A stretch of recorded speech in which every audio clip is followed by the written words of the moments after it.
Hey guys, welcome back to another video, and today I'm going to be doing a DIY video of how I paint on my denim jacket. I'm kind of just going to start talking about what I did and then have some clips laying on top of me talking just so you guys can have like that visual guide of how I did everything, but it's kind of helpful instead of like making a voiceover, and so it's really just easy to sit down and explain what I did and then put clips over. The first thing I did is I found the biggest place on the denim jacket that had the most untouched kind of surface area, so that means there was these lines on the back and I had to make it so that I was only painting on the very flat part and there's no bumps anywhere. But once I decided on the area that I wanted to start on, I basically just did little dots each a centimeter away from each other all around the sides, almost around the entire perimeter of the jacket, but stopped at one point and went further at one point just so I can have this I don't know, you'll see in the video, or you'll see in the end at least. I was in a math class, and whenever we were done with our work, our teacher would have these different types of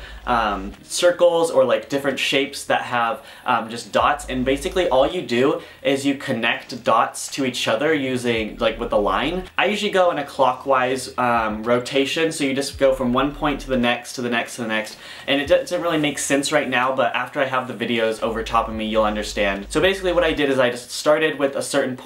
I kind of counted how many dots I had and tried to find a good median number, and I also wanted to make this certain curve that you'll end up seeing. And I wanted to have a lot of empty space so you can see the lines really and see the shape of what I will be making. So all I did was lay a ruler in between the 2 points, and then I just drew a straight line. Sometimes they would get kind of messed up because I would drag too hard on the cloth. It would kind of erase what I've done, so if it ever does look kind of splotchy on one line, just go back over it later when you can after it's dried. This DIY does take a while because after every single line you have to wait for the next one to dry. I mean, you could do something where you have it just keep going, but I just wanted to wait for mine to dry because I really did not want to mess up on this denim jacket, even though I actually messed up on the second step. So when I was going through them, I actually connected the wrong second dot, and so that was fine because at the end it's not going to look bad at all. What I plan on doing is just doing one singular red line, and so what I could do is I could attach it to that one just so I can make kind of a purpose out of it, because it does look a little bit awkward, but when you're far enough away and you're not really paying super close attention to it, it literally just looks fine. But that's pretty much all to the DIY. I put a McDonald's tray under the jacket just because I happen to have one, or my brother had one in his room,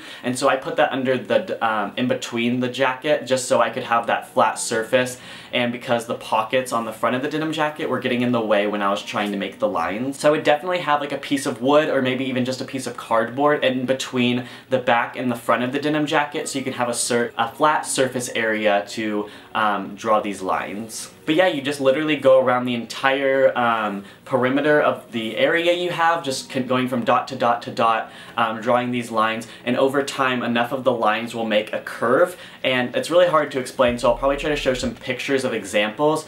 I've never seen this done with the denim jacket, that's why I wanted to make it kind of my own, but I've definitely seen this done multiple times, and I've actually wanted to do a room decor DIY where I do basically the same exact concept except with tack and string. So if you would like to see that video in the future, definitely let me know in the comments below because I'd love to make that, and I'd love to have it for my room. The denim jacket was kind of tricky just because I had to wait a while for each line to dry, but I mean, it wasn't that big of a problem. It allowed me to be very precise and accurate with what I'm doing, even though I literally messed up in the second step, so I don't even know what I'm saying anymore. But that's pretty much all I have for you guys this week. Thank you guys so much for watching. If you guys did enjoy this video, don't forget to give it a thumbs up and subscribe if you're new to my channel. Also check out my social media links and my other videos, and I'll see you guys next week with another video. Bye! Got my fire on my aux cord. What's your preference? Do you like rap or rock more? Whatever that you like, I got it all for you. So what it do, I got a lot more time.